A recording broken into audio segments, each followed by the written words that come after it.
Bon, c'est rien, le quiz. Sud Radio, Olivier Monsens, Ronan Châtelier, c'est tendance.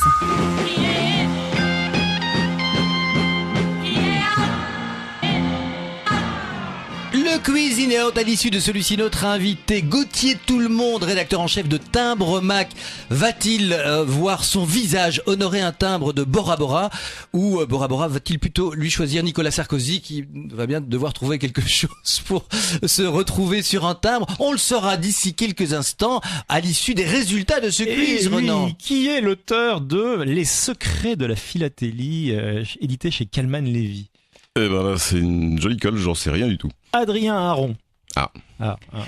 Quels sont les deux seuls dirigeants français qui ont eu leur portrait sur des timbres de leur vivant?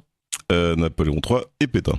Ah bah voilà, et donc est-ce qu'il faut en tirer quelque chose? Est-ce que c'est quand on a un pouvoir un petit peu plus autoritaire, je dirais que... Ah bah en général, quand on dit l'État c'est moi, on se fait des timbres ou des pièces de monnaie, son effigie. Mais donc ça veut dire que quoi? Il y a pas d'autres vivants Non, en France, la règle c'est vraiment d'être timbrifié à son décès. Ce qui n'est pas le cas évidemment des rois et reines des pays Ce qui n'est pas en le cas des rois et Grande-Bretagne. reines. Par contre, la résistance durant la dernière Grande Guerre mondiale, il y a eu des faux de Gaulle. Voilà. Ah oui. Voilà, c'est une façon de faire de la propagande pour le général. Ouais, Et alors, en quelle année le général de Gaulle apparaît officiellement sur des timbres français? Après son décès, je crois que c'était en 71 si je ne me trompe pas. Ah, bonne pioche. La file, alors c'est une question un peu tordue, mais on aime bien ça. Et surtout, Baptiste Martin, notre assistant, il est vraiment tordu, qui rédige ce questionnaire. Mais moi j'aime bien ces questions-là. Le philatéliste et le collectionneur de timbres. Que collectionne le céphaloclastophile? Ouais, c'est un peu pervers comme question. Je crois que ce seront les casse-têtes, non? Il est encore plus pervers que Baptiste. En plus, il n'a pas regardé notre feuille. Ouais. Non. C'est incroyable. C'est le premier de nos invités à pas pomper depuis au moins 3 Oui, émissions, voilà. Olivier. Est-ce que vous collectionnez aussi les casse-têtes? Non, du tout.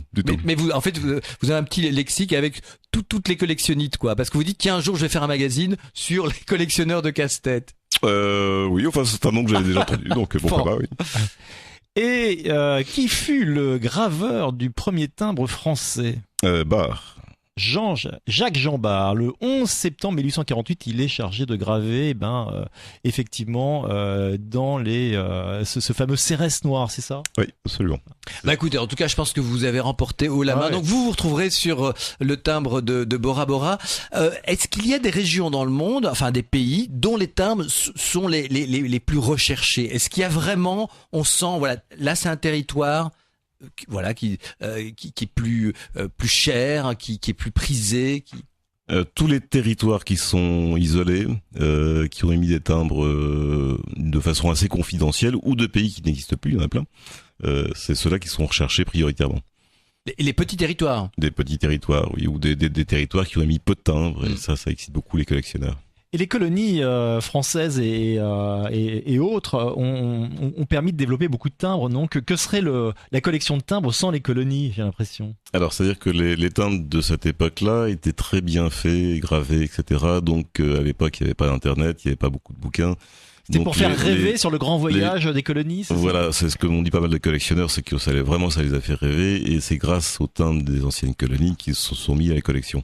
Tiens, la collection, revenons un peu sur le côté pratique. On dit toujours, voilà, il faut évidemment pas que le timbre soit oblitéré pour qu'il ait de la valeur. Et encore une fois, quand on parle de valeur, on dit pas d'investissement, mais juste, bon, voilà, quand on collectionne, parfois, voilà. s'il est oblitéré, ça peut être bien. Mais alors justement, non, mais donc ça c'est ce qu'on pense, c'est l'idée préconçue. Mais voilà, parfois un défaut dans un timbre va lui donner beaucoup plus de valeur. Quels sont les petits symptômes d'un timbre qui peuvent nous indiquer que, oups, celui-là, il faut peut-être pas le lâcher? Bah là, on parlait du timbre que Staline a offert à Roosevelt. Ouais. Il y avait un petit défaut, ce qu'on appelle une variété pour les philatélistes.